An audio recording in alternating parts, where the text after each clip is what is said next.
જૂનાગઢમાં ward number 10 માં ગંદુ અને ડહોળું પાણી આવતું હોવાથી ચોખ્ખું પાણી આપવા માટે થઈ આ વિસ્તારના કોર્પોરેટર ઉદાણીભાઈ કમિશનર કચેરી પાસે ધરણા પર બેસી ગયા હતા। જ્યારે જોઈએ તેવા આ મુદ્દાને લઈને શું કહી રહ્યા છે સાંભળી તેમના શબ્દોમાં।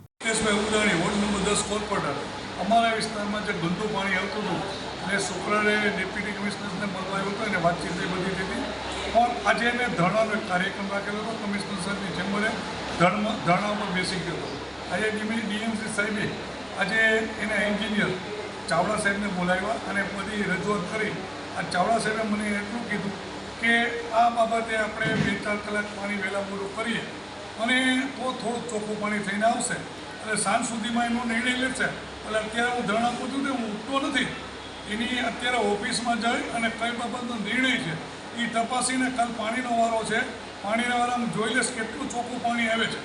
અત્યારે મને કે આપણે આખી ટીમને બોલાવી છે, એ ટીમ માટે તમે અત્યારે બેસી લ્યો, આપણે 2 કલાક પાણી ધારો કે મોડું દેવું પડે, ચોખ્ખું કરતાં થોડીક વાર લાગે તો લોકો 4 થી 7 પાણી આવે, 4 થી 8 એની બદલે 7 થી 10માં બધાને ઘરે પાણી આવી જાય એવું કરો અને ચોખ્ખું પાણી થાય તો વધુ સારું સાહેબ। એટલે અત્યારે હું ચાવડા સાહેબની ચેમ્બરમાં મિટિંગમાં જાઉં છું, એની રજૂઆત જો એને જે મારી આગળ રજૂઆત કરી હું રજૂઆત માટે ત્યાં જાઉં છું। જો આનો ઉકેલ નહીં આવે તો હું કાલથી પાછો પરસ્પર જ જઈશ।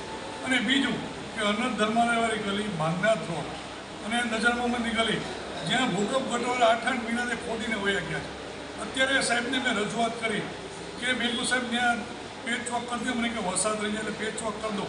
હવે સાહેબે નવું કર્યું છે, મને કે પાણીની પાઇપલાઇન આવે છે, પાણીની પાઇપલાઇન નાખું પછી કરું તો સાહેબ આમના બીજા 2-4 મહિના નીકળી જાય।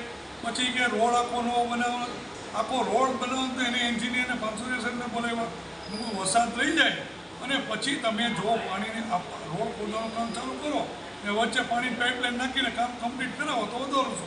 કે વરસાદ થઈ જાય જો હું એ જોઉં છું, જો એમાંય નહીં થાય તો હું પાછું ત્યારે પાછું 2 દિવસ ધરણા ઉપર, કારણ કે મારા હવે 3 દિવસ કોર્પોરેટર તરીકે રહ્યા છે, પછી હું પ્રતિનિધિ નથી પણ પ્રજાનો સેવક છું, એટલે પ્રજાના સેવક તરીકે આવીને પાછો બેસી જઈશ। પ્રકાશ દવે સાથે યજ્ઞેશ ભટ્ટ, દિવ્યાંગ ન્યૂઝ, જૂનાગઢ।